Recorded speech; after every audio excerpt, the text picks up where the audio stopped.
بسم الله الرحمن الرحیم. زما د کلی مشرانو او دا ویډیو اوریدو والا څو ورځې وړاندې په دې فیسبوک باندې سوشل میډیا باندې څه خبرې داسې چلیدې چې هغې ته مونږ پام وکړو نو ډېر غلط طرف ته روان وي. یو صاحبو مونږ نه پیژندو، د هغه د آی ډي نه زمونږ د کلي عالمان او ډېر بزرګانو خلکو خلاف خبرې کېدې. مونږ چې د هغې معلومات وکړو نو مونږ یو ځای ته ورسېدو چې دا فلانی دی. فلانی مطلب چې فیضان حسیني، او معلومات هم کولو نو د هغه د حضرت علي زوی دی. نو خدای ګواه دی چې زه او دا ولید لالا را پاسېدو. مونږ ویل چې یاره دې کې مزل کوو، دا سړی خو مونږ پیژنو نه، عالم دی څه دی وي به، خو چې مونږ نه پیژندو نو مونږ ویل چې دا څنګه چل دی، په غلطه لګیا دی، څوک ورپسې دي، څه چل دی. به هر حال مونږ لاړو د هغې والد صاحب له، حضرت علي ماما له هغه سره کېناستو او مو ولید لالا داسې ورلو چې د چا د طرف هم ورنلو، هغه سره هم یو د رورولۍ او اصلاحي بلکې مینت هم ورته وکړو. مینت هم داسې وکړو چې ستا دا زوی دا کم کار کوي دی نه به ډېر غټ شر جوړ شي. کیدی شي ته نه خبر، اکثر د بچو نه دا والدین نه خبرېږي، ته دلته مزدوري کې. هغه سره موږ دا خبرې وکړې چې دا ثبوتونه هم ورته وښول چې دا هر څوک ګوري چې د دې به څه انجام روزي. دا دی چې چاته دا وایي شرپسند وایي، چاته دا وایي. که دې له دا خلک رالی چې ته مونږ ته وښیې تا مونږ کوم ځای تختولی یو، مونږ په څه شرپسند یو، د هغې جواب تا سره شته. آخري خبره دا چې هغه والد صاحب وویل چې یاره زه بیا پوه کړم. په دې دوران کې ناصر لالا هم د کلي مشر دی، هغه ولید لا ته رنګ وکړو نو هغه ورته ویل دغسې یو خبره کې ناست یو، دې خبره کې ناست یو. نو هغه ویلې چې زه مړه دا خو ښه خبره ده، دا به زه م وکړم، هغه هم پکې تګ کړی دی. به هر حال مونږ هغه والد صاحب ته وویل چې تاسو داسې وکئ چې دا څه شوي دي، د بچو ته ووایي چې دا ډیلیټ کړي او دا خبره دلته ختمه شي. خو نمبر هم د ولید لالا ورکو، د هغه کلاس فیلو هم دی، ملګری هم دی. مونږ ورته ویل چې کله ته دا ډیلیټ کړي یا بچو سره د خبره وکړه نو مونږ ته به ووایې او ته به مونږ ته کسان وښیې چې چا نه ستا ګیله وي یا تا ته څوک څه وایي، نو هغه له به مونږ هم ورشو چې څنګه تاله رالو درته مینت وکړو، هغوی له به هم ورشو. به هر حال بیا پکې یو کس نیم بل هم ورلو، خو هغې څه خوند ونه کړو. کیدی شي زمونږ خوله د دې قابل نه وي چې هغوی منلې وي، یا د ده د دې والد صاحب په دې بچو باندې دسترس نشته دی، د ده به نه مني. نو خیر بس خو خپل کار شو، خو زمونږ خیر دی. خو دلته مونږ د ملامتي کور کې کېنولو. د ملامتي کور کې داسې چې دا بل دا نور زمونږ ملګري دي مونږ ته وایي چې تاسو خو مونږ نه یو استولي، نو تاسو څنګه تلي. اوس دا دی دوی وایي چې دا ستاسو مشران دي او مونږ نه یې معافي وغوښته. نو خدای ګواه دی چې معافي خو مونږ نه ده غوښتې او مینت هم کړی دی د اصلاح دپاره او د دې کلي بچ کېدو دپاره. نو هغې کې اخري کمنټس دا وشو چې ای سرکانیانو یا خو غلي شئ او یا مو مشران مافیانو لا مه رالیږئ. نو زه به د حضرت علي ماما ته یو خبر وکړم چې یاره تا له مونږ څنګه درغلي وو. خیر دی که زمونږ په خوله نه مونږ ورته دا هم ویلي نور مشران به هم دله راولو، خو دا شی مونږ نه دغه کوو. خو ته چې وی چې یاره د دی مشران د دې نورو مشران چې چا پسې خبرې کړي دي دا د دی مشرانو مونږ له معافیله رالو، نو یار دا خو ډیره غلطه خبره ده. که ته چېرته طالب یا استاذ معلم سم چې نو تا په مونږ بهتانو لګولو. مونږ یو اصلاحي خبرې له درغلي او مونږ معافیله نو درغلي. که تا منلې وي او بیا دې ویلې وي چې دا مشران دې ما ناسې په ذاتي طور معافي وغواړي او د دې کلي امن و امان زه راولم، نو د چا د طرفه نه مونږ به بالکل د کلي د امن و امان دپاره غوښتې وه. بله خبره زه د دې کلي مشرانو تم کومه چې زه ځان خو به پرېږدو، دا ولید لالا شو، ناصر خان دی پکې تګ کړی دی. اکثر داسې یو مسله یو خبره راشي زمونږ د کلي مشران د هغې جړې ته نه رسي، بس یو کس یو پارټي ورته داسې ښکاره شي چې بس دا شرپسند دی او داسې څه خبرې وکړي. نو مونږ د دې خبرې ګواه یو، که دا سم کیږي نو دی به د خپل بس انجام ذمواري مونږ څه نشو ویلی. خو دا د چې موږ یو قدم اوچت کړی و دی هم بیا چې هلته لاړو دی هم په ارام که چې تاسو بس نه کوئ دی د دې انتظار و هغوی سره موږ د ډیلیټ کولو هغوی موږ سره خبر وکړه خو ډیلیټ نه شو الټه دا آخري میسیج یې په موږ هم یو بهتان ولګولو والسلام نحمده ونصلي ونسلم علی رسول الکریم ما بعد زما د اسلام قدرمندو مؤمنانو مسلمانانو ورونو تقریبا د 3 هفتو کم و بیش راسي سوشل میډیا په ذریعہ باندې زمونږ په د کلي هزارخوانۍ کې او خوشا کې د مختلف مکتبه فکر خلکو د لاسه اهل سنت و جماعت باندې مختلف تهمتونه او الزامات لګیا دي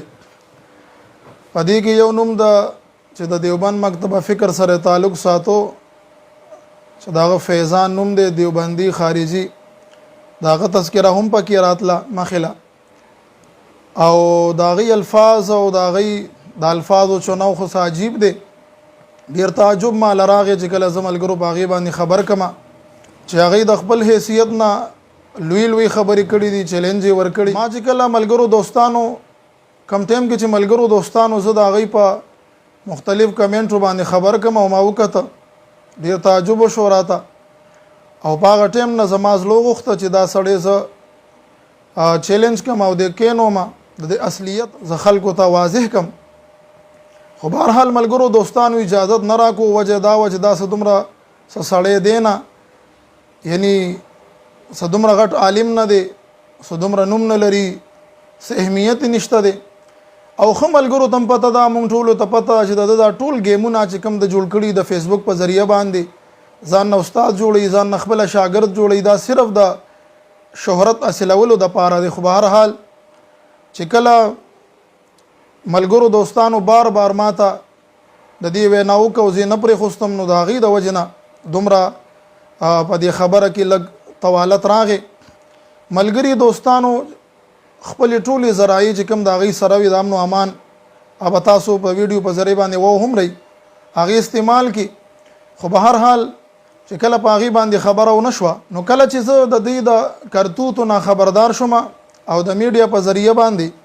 موږ د دې کمنټري مختلف وکړي نو زلو وخت چې د گرفت وکم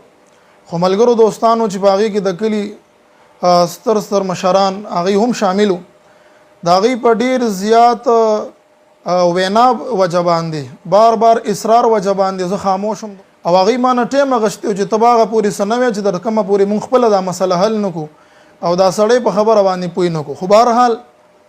معلومیږي دا چې دا کس په خبره باندې نه پويږي نو دی وجنه دوستانو هغه تمامه کمنټ تاسو مخه ته د اګه بعضی زه एकदम ما چې د کمنټ کله مطالعه کې چې خلکو سره ملګرو دوستانو سره د کړي دي په فیسبوک لار باندې تاسو په الله یقینو کې چې پاغي کې یو علمی خبره هم نشته یعنی دا څه علمی خبره نشته چې هغه د کړي وي چې دا کوم القابات دل ور کړي کیږي چې داغه مطابق هغه متوازی شي البته یو دوه خبرې زما ذهن ته دا شانت راغی چې هغه ډېری زیات د تعجب دي هغه کې یو دا چې دا چا دې تاسو کړي چې دا توای چې ستا نجیب الله په حق دی که ندیم په حق دی نو د هغه په جواب کې څه لیکلي دي هغه په جواب کې د لیکلي دي وستاسو پکې سویما وې دا خو د باطل پروپاګاندا ده څنګه چې د حضرت علی په دور کې جنگ صفین او جنگ جمل شوه وو وې زه تاسو کوم چې د دواړو کې کوم یو په حق باندې او ور سره بیا وې دې کې څه دي څنګه چې هغه د باطل او پروپاګاندا خپل مینس کې مختلف کړیو داسې دوی ملګرو ورته پاغي کې ویلي چې دا او تشبیه ورکا د نجیب او د ندیم د اختلاف تشبیه د صحابه او د جنگ صفین او د جنگ جمل سره ورکا دا خو تاړي رغټه بے ادبی کړي دا د ورته ویلي دی پاغه کمنټ کې چې د دې کې د بے ادبی څه خبره ده اغم د باطل پروپاګاندا و د کوم داسي یعنی ما د تشبیه د دوباره په بل کمنټ کې بیا ور کړي ساجيبه خبره ده چې د دوی تشبیه د صحابه کرامو د صحابه کرامو په منځ کې کوم اختلاف راغلی واغې سره ور کوي په دې کې زدن یو تاسو دا کومه چې دا کومه تشبیه ته د خپل مشرانو د استادانو د صحابه سره ورکه نو داستا مشران چې کوم دي نو دا مجتهدین دي صحابه کرام خو مجتهدین او د علماء کرامو اتفاق دی په دې باندې چې د مجتهدینو په منځ کې کومه مسله اختلافي راغلي ده او کوم سره حق ته رسیدل هغه ته دوپاره 2 اجرونه دي کوم انسان نه په هغې کې خطا شوې ده هغه دپاره یو اجر دی. نو اختلاف د مجتهدینو خو د امت دپاره رحمت و. ستا د اختلاف کم یو دی او ته داسې تشبیه ورکې د ندیم او د نجیب الله فاروقي د جګړې د جنگ نسبت او تشبیه د صحابه سره ورکې. د الله بنده صحابه کرامو یو بل ته کنزل کړي وو په مینس کې څه صحابو د یو بل دومره مخالفت کړو لکه ستاسو په ویډیوګانو په میډیا باندې اوسه پورې موږ سره ریکارډ کې موجود دي. ستا نجیب الله فاروقي هغه خو د ندیم د شرپسند ویلي دي. ستا مشر ته او تا ته ندیم چې کوم دی نو هغه لپنګان ویلي دي او حقیقت کې لپنګان خو یې تاسو خو لپنګان ویلي دي. آیا دا نسبت د صحابو په منځ کې موجود او چې ته دومره لوی ګستاخي او بېادبي کې خدا سه بعیده خبره تا نه ځکه نه ده ته دا خبره کولی شي او ته دې تشبیه صحابو سره ورکولی شي. دا ستا د مشر کتاب دی مولانا الیاس ورونکي دینی دعوت او انشاءالله داسې په درجنونو کتابونه به زه ستا مخې ته ایکدم او زه به تا ته ښیمه. دی دا خپله خبره کوي وایي ما ته مور بیبي وایي امی بی مولانا پر بہت شفیق تھی فرمایا کرتی تھی کہ اختر مجھے تجھ سے صحابہ کی خوشبو آتی تھی. دیجیے د خپل مشرانو ته صحابو د تشبیه ورکوي که نه صحابو ته یې منسوب کوي. دا وی ما ته به مور ویل چې تا نه د صحابو خوشبویي ماله راځي او داسې ډېرې بیا ته ځان ته د صحابه کرامو د عظمت او عزت محافظ وې. تاسو خو بېادبیانې کړي د صحابه کرامو په شان کې. او دویمه خبره چې کوم تا په کمنټو کې خلکو ته کړې ده ما وړاندې دې خلکو ته زم چې دا خارجي دی او زه وایم چې ته خارجي او انشاءالله دا به زه ثابتوم په میدان مناظره کې میدان عمل کې چې ته خارجي د اهل بیتو ګستاخي د اهل بیتو دشمنی. وجہ دا چې تا کمنٹ کی ویلی دی ویسے صحابہ تو سارے ہمارے امام ہیں لیکن امام ابو بکر آج تک کسی نے نہیں کہا, امام عمر کسی نے نہیں کہا, یہ امام حسین کیوں کہتے ہیں. نو تا چې کوم عناد دی دنه د حسنین کریمین اهل بیت سره خو بتا باندې ښکار کیږي اب خامخا ظاهریږي. اگر چې دا ستا د مشرانو کتابونه دي دا ستا د مشر کتاب دی فتاوا رشیدیه که صرف امام ویلو د حسین سره څوک شیعه کیږي او څوک چرته ناروا ونو دی خپل مشر ته وایا امام حسین امام حسین ستا په کتاب کې فتاوا رشیدیه کې 293 نمبر پیج دی.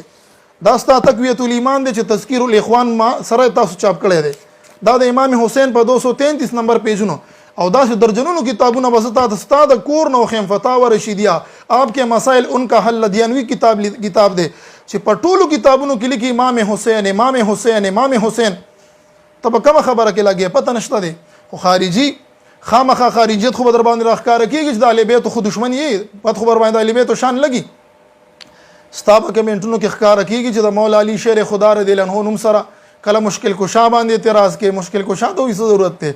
او کله چې کوم مولا باندې اعتراض کې نو د علی شیر خدا رضی الله عنه د پاره خو مولا باندې ته اعتراض کې چې د مولا ولې تاسو وایي دا ستا د مشر مرثیه ده. محمود حسن لیکلی ده د شیخ گنگوهی ستا داغه په غم کې لیکلی ده مرثیه هغه کې څه وایي هغه کې وایي میرے مولا میرے ہادی تے بے شک شیخ ربانی. نو ته خو التا علی شیر خدا رضی الله عنه د پاره مولا لفظ تناروا وي ناجایز وي خو خپل د خپل مشر د مولا د پاره د مولا لیکلی دي سره بسکه خدا سه بعید نه ده. تاسو د انبیو په شان کې هم دا ویل دا ځان سره نوٹ کړه دا ځان سره ولیکا په درجنونو په سونو سینکړو حواله جات بستا د کور نه تعالی داسې در کومه تبزی چرته ان شاء الله چې او دا ګوره وي مردوں کو زندہ کیا زندوں کو مرنے نہ دیا. خپل گنگوهی یادای شیخ مردوں کو زندہ کیا کم چې مړو آی ژوندۍ کو او زندوں کو مرنے نہ دیا او چې کوم ژوندۍ واغې مرګ ته نه پرېخو. اس مسیحای کو دے کے ذی ابن مریم عیسی علیہ السلام ته وی تاسو صرف مړی ژوندۍ کړی دي او زما پیر او مرشد چې کوم دین مړیم ژوندۍ کول او ژوندۍ مرګ ته نه پرېخو تا نه شان اوچته دي سر بسکه. عیسی علیہ السلام په شان کې دا خبره کړه به دا بیان کړي. الغرض خبر ډیره زیات دي مختصرا دا ستا ټول غرض او مقصد دا صرف شهرت اصله ما ته خپته د دی وجه نستا لپاره ما تا ته ما چیلنج نه کولو ما ویډیو نه کولا ضروری مې نه غړلې غیر اهم مې غړلې خو به هر حال اوس خاصم خامخا به مشهوريږي. خو یو خبره یاد ساته چې اوس به نه پرېدم ان شاء الله الله به دې پرېدم چې میدان مناظرې ته به راځي او په خپله به راځي چې ته پته نه لګي چې تاله شرم هم نه درځي په دې خبرو باندې ته وایې چې سرکاني ته وایې چې زما شاګردان تیار کړي تاسو کوم غیر چاپېر حوارین ستا ناست دي هم بې شرمه دي دیم نه شرمېږي تا نه دیلم شرم نه ورځي او ته د خپل ګریوان کې هم نه شرمېږي سرکانی صاحب زما استاد محترم شیخ القرآن والحدیث حافظه الله داغه تدریس خدمات وګوره تمام کې پی کې داغه شاګردان موجود دي داغه مفتیان شاګردان موجود داغه شاګردان په نن وخت کې شیخ الحدیثان دي په مدارسو کې لګیا دي خپل خپل مدارس دي تدریس کوي ستاسو شی دی دا الله بنده ته یې څوک ستا حلقه درس کم زیاده ستا خطابت چرته دی ستا امامت چرته دی ستا اهمیت څه دی ستا مدرسه څه ده ستا شیخ څوک دی ستا استاد څوک دی ته د کوم مسلک سره تعلق ساتي بې شرم انسان ستا دومره حیا نه راځي چې د دومره لوی مشر استاد صاحب نوم په دومره بې ادبه طریقه باندې علي الحمدلله د سرکاني صاحب اولاد روحاني بچي موجود دي په دې کوڅو لارو کوڅو کې به ان شاء الله منډې خلاصې کما او د کلي مشرانو ته هم زه وایم او ټول ملګرو ته زه وایم اله به پرېږدم چې انشاءالله میدان مناظره کې به را سره کېنوئ نن تقریبا 6 بجې مازدیګر ټیم دی منګل د منګل ورځ ده 31 اگست 10 منټه د پاسه شپږ بجې دي تا ته 24 غنټې ته ستا ټیم دی په 24 غنټو کې د کوم ځای چې ستا خوښي او کوم ځای چې په ازرخانه کې ستا خوښي انشاءالله دا فقیر تیار دی او په داو باندې ویم چې انشاءالله زه به ثابتوم چې تم ګستاخ رسول ستا مشرانم ګستاخان رسول او ګستاخان صحابه او آل بیت دي 24 غنټې د سره ټیم د مشرانو سره رابطه کې ما سره رابطه کې پدې کې رابطه وکړي ان شاء الله نور باسونه ماسونه کمنټ پرېدا خزو کارونه مکوا کله یو اډیا ته جو کله بل اډیا ته کله یو اډیا ته جو کله بل اډیا ته او کچرته دي چاته فریاد کولو چې مثال کې طور پر دا خو خلکو کړي دي ما نه دي کړي نو دا تا د خپل اډیا نه لیکلي دي چې تمام اډیا محمد امین او ټولو شاګردانو ته زداد وکوم خراج تحسین پیش کوم هغه شاګردان دي کوم ځای کې دي پته نشته ته چې زما شاګردان ځان سره علامه هم لیکي ځان سره ډاکټر هم لیکي شرم هم څه شی دی په کار دی چې تعالی درغلی وي خو شرم تاسو کې چرته شته باسونه ماسونه نور خبرې پرېږده او د کمنټو د ښځو دا کارونه مارونه پرېږده دینه تیر شه میدان عمل ته راشه انشاءالله زه ستا په انتظار یم فقیر انعام الله چشتی کله چې تا د مشرانو سره رابطه وکړو کم ټیم تا خوښ کو ورځ هم ستا په خوښه او زه هم ستا په خوښه دا فقیر به انشاءالله په هغه ځای کې تا ته حاضري په هغه موقع باندې والسلام